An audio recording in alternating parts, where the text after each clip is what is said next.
Ladies and gentlemen, welcome to Football Lions. I'm here with Ambitious once again for him to give us his brilliant analysis, his opinion on our game, Chelsea Brighton. Chelsea won, Brighton 3. So please watch this video till the end. Let's listen from Ambitious the poet. Ambitious. The game ended yesterday. We talk a lot about this Brighton team, how they can cause havoc and damages, and it looked like we saw it because everything happened. What we said yesterday. By the way, this game, where do you think Enzo Maresca and the players got it wrong? Well, first of all, I think this particular game, Enzo Maresca came out with a good lineup for the game. Yes, he came up with a very good lineup for this particular game. Now, if you look at our preview for this particular game, I told you that Enzo Maresca needed to adapt because he asked for a center back. The owners didn't provide that center back, and they asked him to solve the problem internally, right? Which means he has to utilize what is at his disposal. You get that? And you remember when we were discussing, I told you that Enzo Maresca wants to always play with a 3-2-4-1, where one of the fullbacks will invert into the midfield and one of the midfielders will push up front to join the number 10 up there. You get that? But I told you that with the current set of players that we have and the injury crisis we are facing, we needed to adapt. In this particular game, I saw that adaptation. It happened. Yes. We played a 4-3-3. You get it? In build-up, we were playing a 4-3-3 and we were attacking with a 4-2-3-1. So you could see that Rhys James was put in a 1v1 with Mitoma. Yes. And then Cucurella was put in a 1v1 with, is it Mina or what's the name of that particular? Yeah, Minta. Minta, right? Good. You see that? Yes. So in this particular game, he didn't invert any of the fullbacks. And that was a perfect call. And then he also started André Santos, Caicedo, and then Enzo Fernandez. So you see that in the first half, Enzo Fernandez didn't have so much defensive work to do. What he just needed was to cover spaces and then recover the ball. You get it? Then in attack, we also started very well with Neto on the left, Joao Pedro as the striker, and then Estival in the middle. So I think for the first half, tactically we started well. We possessed the game very well. We had the game under control.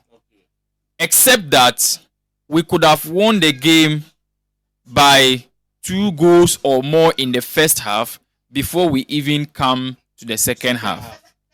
I saw Estival in some situations where he could just pass the ball or make the right decision for us to get a goal. He wanted to shoot. You get that? So in the first half, Enzo Maresca did everything right. But the players should have utilized some of the chances or should have made the right decisions so that we could be 2 goals up before the halftime. Okay, let me ask you this question first. The red card, was it a red card? And should have Chalobah do better there or leave the guy to score the goal? Yes, when it comes to this issue of red card, especially in the second half, even Enzo Maresca said it in the last game, he prefers to be behind with 11 men. You get it? Than to be with 10 men. Even if Chalobah has allowed the guy to score and we still have 11 men on the pitch, there is a possibility that with 11 men, we could still do something to recover the game. You get that? But I don't know what was going through the mind of Chalobah. I think he wanted to intercept the ball and then he didn't get it. And then the unfortunate happened. But once again, the question comes back to whether Enzo Maresca managed the red card situation very well. It was a red card. It was a red card. Yes, it was a red card. We spoke about it against Manchester United. And I told you that he didn't manage the situation very well against Manchester United. So what about this game? In this particular game, I will not blame him that much. Yes. You will not blame him? I'm not saying I will not blame him. Oh. I said I will not blame him okay. that much. Okay. he tried to manage the game, but he still missed something. You get it? Okay. Personally, I always tell you that when we have a red card, I don't expect him to substitute someone like Pedro Neto. But it looked like Neto was tired. It looked like he was tired in the game. So when he removed Neto, who did he bring? I think he brought in Lavia, and I think that time he did 2 substitutions, Lavia and Badashiro. So what the same problem I have with the game against Manchester United is, if you are removing Neto, who do we trust in terms of counter-attack? You get it? Now, if you are removing Neto and you are bringing Lavia, how many attackers do we have left? Only João Pedro was left. You get that? Okay. So I understand that with this particular game, it is not the same situation as Man U. Okay. Because with Man U, we were behind. You get it? Yeah. With this game, we were 1 goal up front. You get it? So maybe he was thinking that, let me defend. Okay. Let's protect the 1-0. The 1-0. Okay. But I don't understand why you would want to defend and you will still concede more goals. So maybe sometimes it also came down to the defenders, their inability to defend. Good. So we'll come back to that. Okay. We'll come to that particular situation. Okay. Now we are on Enzo Maresca. Okay.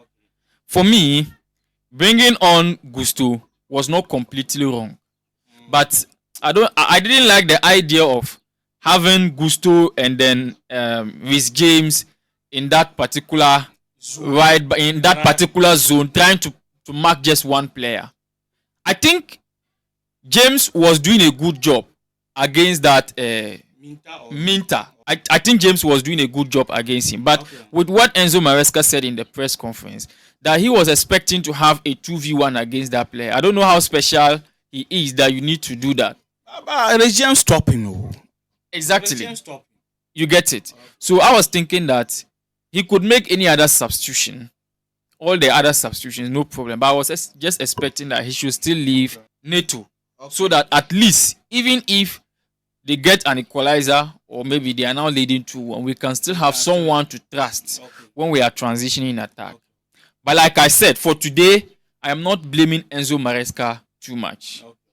Let's come back to the players. Let's come to the defense. Do you think our defense let us down? Yes. Do you think because the owners could not get Enzo Maresca a defender, that is why we are not defending well, or still the defenders who started this game didn't play well? I think I told you that we have a particular problem. There's an issue of pride within the Chelsea club.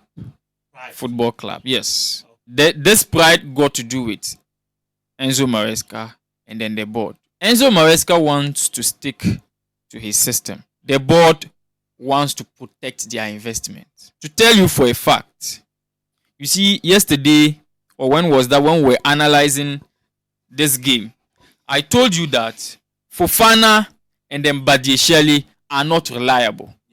And you remember Enzo Maresca said it in a press conference that these 2 players are not reliable. But do you know why, even with these 2 players not being reliable, they perform poorly, they are in and out with injuries, but the board still keep them? Do you know why they are still keeping them? Because they want to protect their investment. If they are going to sell these players now, they will not get a good amount for them. And you are doing that at the expense of Maresca's job. Yes, and even with the fans, yes, emotions. Exactly. Yes. You see that? By now, Badiashile and then Fofana should have been out. For sure. Even if, you see, at the time, Enzo Maresca called for a centre back when Levi Kowe got injured. Even if we're not having enough funds, they needed to sell one of these 2 players or the 2 of them to get Maresca the kind of centre back he needed. Because you have these 2 players, but they are not reliable. How many games did Fofana play after coming back from injury? He's back on injury again. I think he only played 90 minutes at Lincoln City or where he got that concussion. And that is it. He's back on injury. But Badiashile just came back today. And we are losing 3-1. Yes. I didn't see any impact he brought into the game. Maybe someone may say that because he just returned from injury. You see, we can't get the best of him. So when is he going to stay fit to play so many games and be at his best? That's a big question. That is another question. You get it? So when Chalobah got injured, you look on the bench and you ask yourself, so now who would Maresca bring? And all he could bring on was a young Achampong. In that situation of pressure, he had no choice than to bring Achampong on. Because we lack options. And we lack options because this board feels like, oh, you still have these Fofana, Badiashile, Achampong, and all those guys that you can still utilize. They are trying to protect their investment. And it doesn't work that way. To use them. Yeah, it's about quality. It's about quality. Yes. And Enzo Maresca also feels that these players do not fit my system. They are not good enough to play the way I want them to play. You get it? Okay. So to solve our problem, the board, they need to drop that issue of project and pride. And then feed the manager with quality defenders that can, especially in that centre back. With the right back, we have Rhys James and Gusto there, sorted. With the left back, we have Cucurella and Hato there. Though Hato is still adopting. Yes. But with time, if he gets on his feet, that part is also sorted. But let's come to the centre back. Badiashile, not the Maresca profile. Fofana, even though could improve under Maresca, but he's not fit. Tosin can pass from the back, but in transition, poor. Chalobah can do a bit of everything, and I always say that currently he's the one we are relying on. Yeah. Meanwhile, he was even one of the defenders we threw away. Because of the investment you just talked about. They wanted to sell him at all costs for pure profit. He's academy boy. You get that? They wanted to sell him, but now we are relying on him. He's playing so many games, and today he has also gotten a red card. Now ask yourself, going into the next game against Liverpool, look at the options. Our podcast is coming. We'll talk about it. Okay. Hato. And then who? Achampong. Tell me, let's be sincere.